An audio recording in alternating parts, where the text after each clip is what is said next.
السلام علیکم سامعین، 16 ربیع الآخر اور 9 اکتوبر ہے۔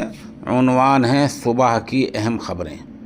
الحمدللہ اسرائیل اور حماس کے درمیان جنگ بندی کے پہلے مرحلے پر دستخط ہو گئے ہیں اور بظاہر حالات ایسے ہیں کہ اگلے 72 گھنٹے میں فلسطینی قیدیوں کی رہائی ہو جائے گی، اسرائیلی یرغمالی چھوڑ دی جائیں گے اور اسرائیل کی فوج ایک طے شدہ حد تک پیچھے ہٹ جائے گی۔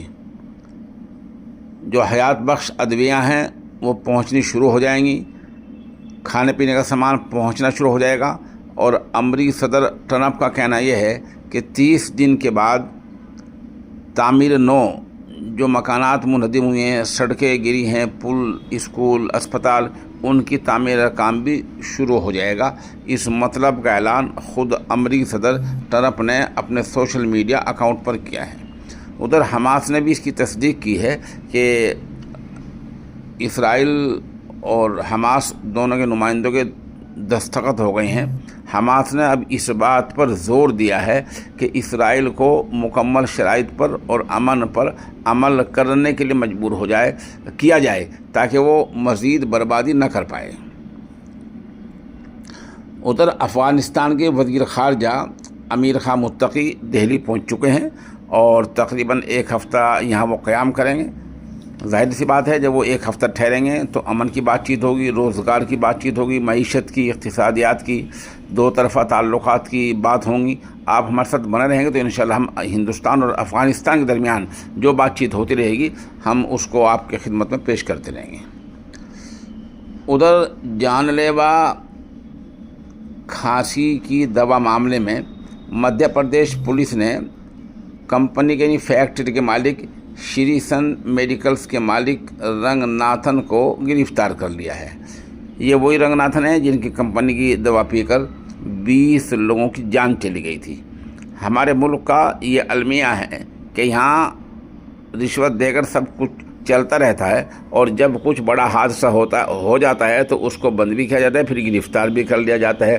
اس سے پہلے جو کچھ غیر قانونی طریقے سے چلتا رہتا ہے اس کو بند نہیں کیا جاتا، نہ وہاں چھاپہ ماری کارروائی کی جاتی ہے۔ یہ پتہ نہیں کب ٹھیک ہوگا۔ رات میں تقریباً 7 بجے کے آس پاس کانپور میں جو بم دھماکہ ہوا تھا اس کے بارے میں اعلیٰ پولیس افسران کا کہنا یہ ہے کہ بظاہر وہ دہشت گردی کا معاملہ نہیں ہے، پھر بھی معاملے کی جانچ کی جا رہی ہے۔ یہ وہاں کا جو مول گنج بازار ہے وہاں پٹاخوں کی کافی دکانیں ہیں، اور یہ جو کچھ ہوا تھا یہ اسکوٹی میں رکھا ہوا کچھ سامان تھا، وہ بم دھماکہ ہوا تھا، اسکوٹی کو نقصان پہنچا تھا۔ اس بارے میں 6-7 افراد زخمی ہوئے تھے، 2-3 کو اسپتال سے فارغ کر دیا گیا ہے اور باقی کا علاج جاری ہے، اور سبھی کی زندگی خطرے سے باہر ہے۔ معاملے کی مزید جانچ جاری ہے۔ ہریانہ کے سینئر IPS افسر وائی پورن کمار کی خودکشی معاملے میں نیا موڑ آیا ہے۔ ان کی اہلیہ ہیں جو IAS افسر ہیں، ان کا نام ہے امنیت پی کمار۔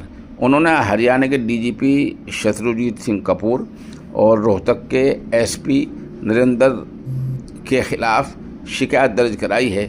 الزام یہ ہے کہ دونوں ان کو ڈراتے تھے، استحصال کرتے تھے، شوشن کرتے تھے اور ذات پات کے الفاظ کہہ کر ان کا استحصال کرتے تھے۔ تو اس طرح کے الزامات کے چلتے خودکشی کرنے والے سینئر IPS افسر کی اہلیہ نے ہریانہ کے DGP اور روہتک کے SP کے خلاف پولیس میں شکایت درج کرائی ہے۔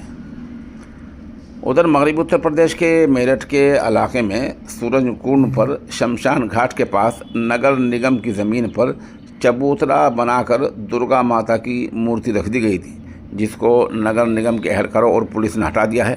کچھ لوگوں نے اسے لے کر ہنگامہ کیا ہے، لیکن نگر نگم نے واضح کر دیا ہے کہ بغیر اجازت کے نگر نگم کی زمین پر اس طرح قبضہ کیا جا رہا تھا۔ اتر پردیش کے پیلی بھیت میں مولانا ریحان رضا خان کے خلاف FIR درج ہوئی ہے۔